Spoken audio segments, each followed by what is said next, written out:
नमस्कार बच्चों, हिंदी की कक्षा में आपका स्वागत है। आपकी हिंदी की अध्यापिका दुर्बा मुखर्जी मैम आपके साथ हैं। बच्चों, आज हम कक्षा 2 रिमझिम पाठ्यपुस्तक में से पाठ 1 ऊंट चला कविता पढ़ेंगे। बच्चों, पहले आप ये बताइए कि रेगिस्तान का जहाज किसे कहते हैं? जी हाँ, रेगिस्तान का जहाज ऊंट को कहते हैं। ऊंट किस पर चल सकता है? ऊंट रेत या बालू पर चल सकता है। आपको क्या क्या पता है ऊंट की पीठ पर क्या होता है? ऊंट की पीठ पर कुबड़ होता है। बच्चों, ऊंट एक घरेलू जानवर है। इसके पैर गद्देदार होते हैं, जिसके कारण वे बालू में नहीं फंसते। इसलिए ऊंट को रेगिस्तान का जहाज कहा जाता है। इसकी गर्दन और पीठ ऊंची होती है।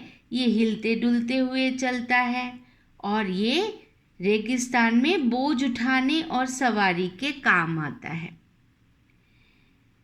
बच्चों, यह बहुत दिनों तक बिना पानी व खाने के बिना भी रह सकता है। तो आओ बच्चों, जल्दी से हम ऊंट चला कविता को पढ़ते हैं। आप भी मेरे साथ इस कविता को पढ़ेंगे। ऊंट चला भई ऊंट चला, हिलता डुलता ऊंट चला, इतना ऊंचा ऊंट चला, ऊंट चला भई ऊंट चला, ऊंची गर्दन ऊंची पीठ, पीठ उठाए ऊंट चला। बालू है तो होने दो, बोझ ऊंट को ढोने दो, नहीं फंसेगा बालू में भी ऊंट चला। जब थक कर बैठेगा ऊंट, किस करवट बैठेगा ऊंट, बता सकेगा कौन भला, ऊंट चला भई ऊंट चला। तो बच्चों, आपने ये कविता सुनी? आपको ये कविता कैसी लगी? अब बच्चों, मैं इस कविता को पढ़ूंगी, आप भी मेरे साथ पढ़ेंगे और हम कठिन शब्दों को रेखांकित करेंगे। ऊंट चला भई ऊंट चला, हिलता डुलता ऊंट चला। हिलता शब्द को रेखांकित करिए और डुलता शब्द को रेखांकित करिए। हिलता का अर्थ है इधर उधर घूमने वाला और डुलता का अर्थ है एक जगह न टिकना। इतना ऊंचा ऊंट चला भई ऊंट चला, ऊंची गर्दन ऊंची पीठ, पीठ उठाए ऊंट चला। गर्दन को रेखांकित करिए और पीठ शब्द को रेखांकित करिए। गर्दन का अर्थ है गला और पीठ का अर्थ है पीछे वाला भाग। ये देखिए। बालू है तो होने दो, बालू को रेखांकित करिए। बालू मतलब रेत। बोझ ऊंट को ढोने दो, बोझ को रेखांकित करिए। बोझ का अर्थ है भार, वजन। नहीं फंसेगा बालू में भी ऊंट चला। जब थक कर बैठेगा ऊंट, किस करवट बैठेगा ऊंट, करवट शब्द को रेखांकित करिए। करवट का अर्थ है हाथ या पीठ के बल लेटने की स्थिति। बता सकेगा कौन भला, ऊंट चला भई ऊंट चला।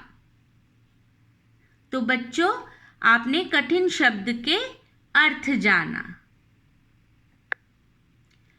अब बच्चों, मैं इस कविता की हर पंक्ति की व्याख्या करूंगी। आप ध्यानपूर्वक सुनिए।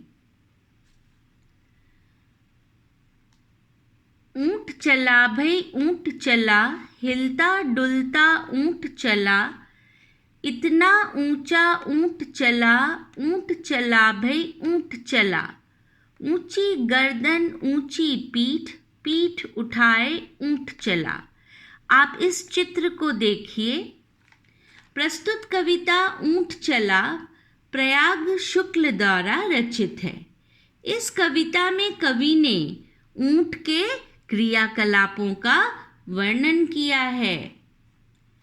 उपयुक्त पंक्ति में कवि कहता है कि हिलता डुलता हुआ ऊंट चला जा रहा है। कैसे जा रहा है?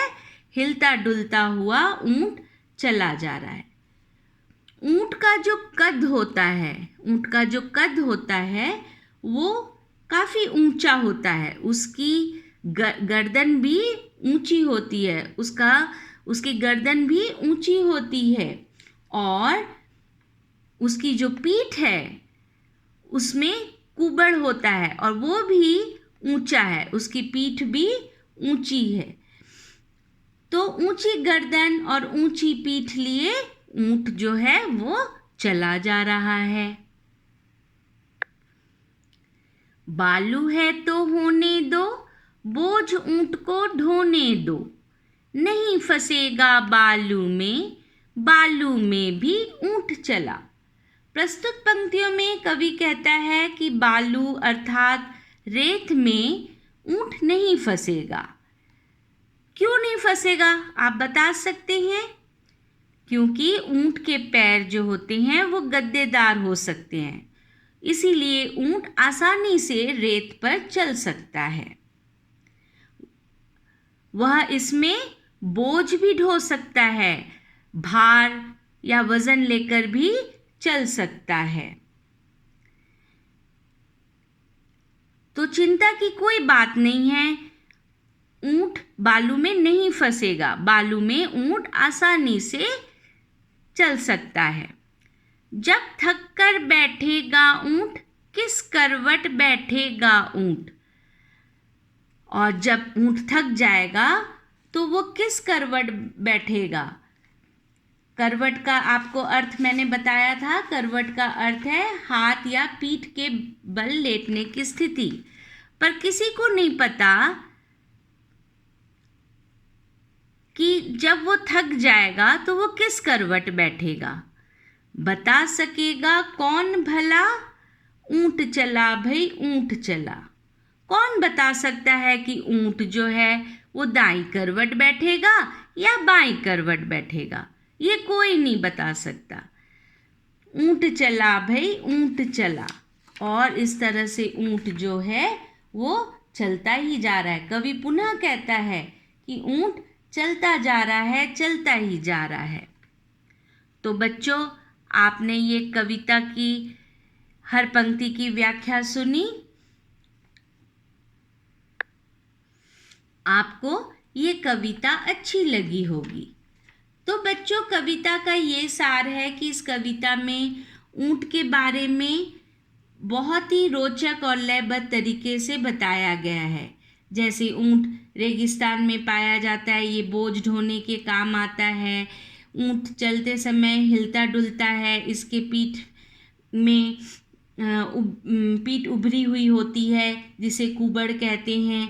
और ऊंट के बारे में एक प्रचलित मुहावरा भी कहा जाता है कि किस करवट बैठेगा ऊंट, को बता सका है कौन भला। किस करवट बैठेगा ऊंट, बता सका है कौन भला।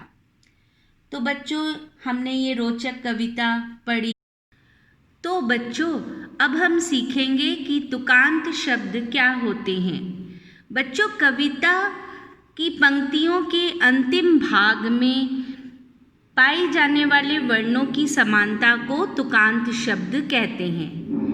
मैं फिर से दोहरा रही हूँ, कविता की पंक्तियों के अंतिम भाग में पाई जाने वाली वर्णों की समानता को तुकांत शब्द कहते हैं। तो आइए देखें इस कविता में कौन से शब्द तुकांत शब्द हैं। ऊंट चला भई ऊंट चला, हिलता डुलता ऊंट चला। चला चला तुकांत शब्द है। इतना ऊंचा ऊंट चला भई ऊंट चला। चला चला तुकांत शब्द। ऊंची गर्दन ऊंची पीठ, पीठ उठाए ऊंट चला। बालू है तो होने दो, बोझ ऊंट को ढोने दो। दो दो ये कविता में तुकबंदी करते हैं। नहीं फंसेगा बालू में भी ऊंट चला। जब थक कर बैठेगा ऊंट, किस करवट बैठेगा ऊंट। ऊंट ऊंट बता सकेगा कौन भला, ऊंट चला भई ऊंट चला। फिर से पढ़ेंगे। बता सकेगा कौन भला, ऊंट चला भई ऊंट चला। भला चला अंतिम अक्षरों का मेल है। तो बच्चों, आप लोगों ने तुकांत शब्द क्या होता है और हमने कविता में से तुकांत शब्द ढूंढे।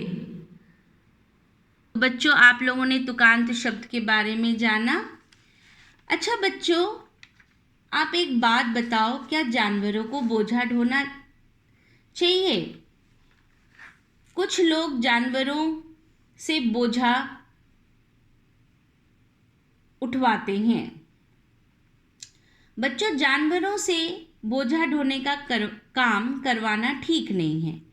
मनुष्य कभी नहीं सोचता कि उसके कारण जानवरों को कितनी परेशानी उठानी पड़ती है। हमें चाहिए कि जानवरों से इस प्रकार के काम न करवाएं। उन्हें भी हमारी तरह जीने का अधिकार है। तो हमें जानवरों से बोझ नहीं उठवाना चाहिए। तो बच्चों, आशा करती हूँ कि आपको ये कविता पसंद आई होगी और आपने इस कविता के अर्थ को समझा होगा। आज के लिए इतना ही।